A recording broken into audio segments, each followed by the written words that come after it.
فبأي آلاء ربكما تكذبان۔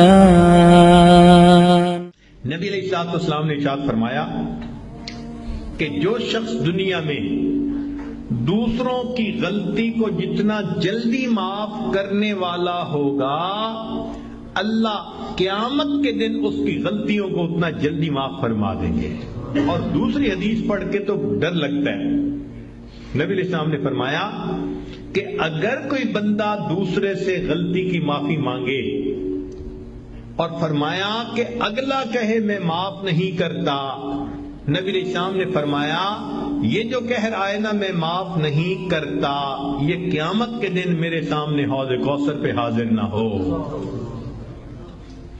یعنی دوسرے لفظوں میں اللہ کے حبیب صلی اللہ علیہ وسلم نے فرمایا میں اس بندے کی شکل نہیں دیکھنا چاہتا۔ آج تو یہ حال، خاوند بیوی کی غلطی کو معاف نہیں کرتا، بیوی خاوند کی غلطی کو معاف نہیں کرتی۔ اللہ اکبر کبیرہ۔ سوچئے تو صحیح ہمارے دل کی حالت کس قدر بری ہو چکی ہے، اپنوں کو معاف نہیں کرتے۔ ایک بزرگ تھے، حج کے سفر پر گئے، ان کے ہاتھ میں ایک تھیلا تھا، اس میں ان کے پیسے بھی تھے، سارا کچھ تھا۔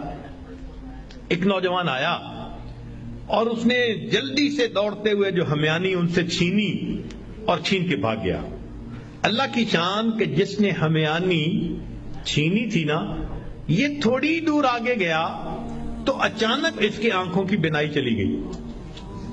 کئی دفعہ ہوتا ہے نا بیٹھا ہوا آدمی اٹھے تو آنکھوں میں اندھیرا آ جاتا ہے، تو اس کی بھی ایسی حالت ہوئی کہ اس کی آنکھوں میں اندھیرا، بینائی چلی گئی۔ لو جی، اس نوجوان نے تو رونا شروع کر دیا۔ لوگوں نے پوچھا کیوں روتے ہو؟ کہنے لگا کہ میں نے ایک بندے کا تھیلا چھینا، پیسے چھینے، مجھے لگتا ہے اس نے بد دعا کی، اللہ نے میری بینائی چھین لی۔ ان کا بھئی وہ بندے وہ کہاں ہے؟ کہنے لگا فلاں حجام کی دکان کے قریب۔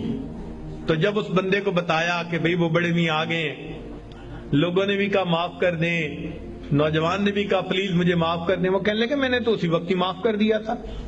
وہ کہیں جی یہ آپ کے سارے پیسے لے کے بھاگ گیا اور آپ کہتے ہیں میں نے اسی وقت معاف کر دیا تھا۔ وہ کہنے لگے ہاں مجھے خیال آیا تھا جس کی وجہ سے میں نے اسی وقت معاف کر دیا تھا۔ تو لوگوں نے پوچھا کیا خیال آیا تھا؟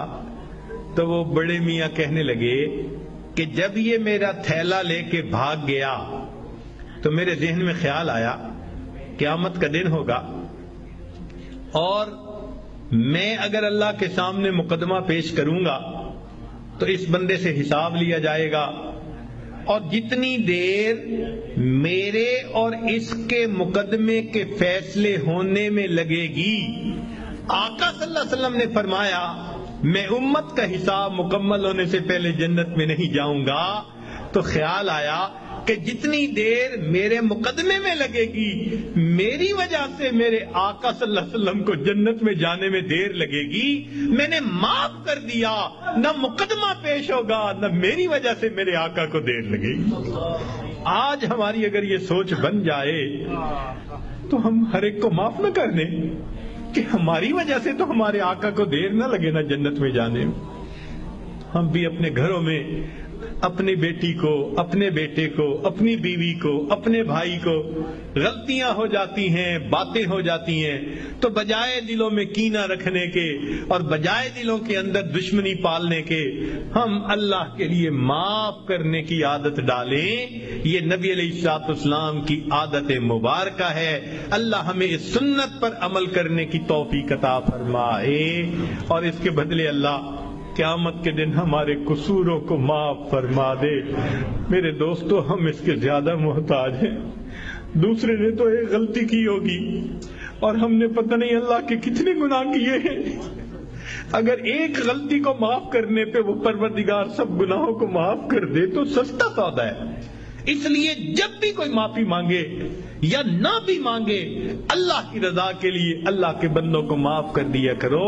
اللہ تعالی ہمیں اس صفت کے ساتھ بقیہ زندگی گزارنے کی توفیق عطا فرمائے۔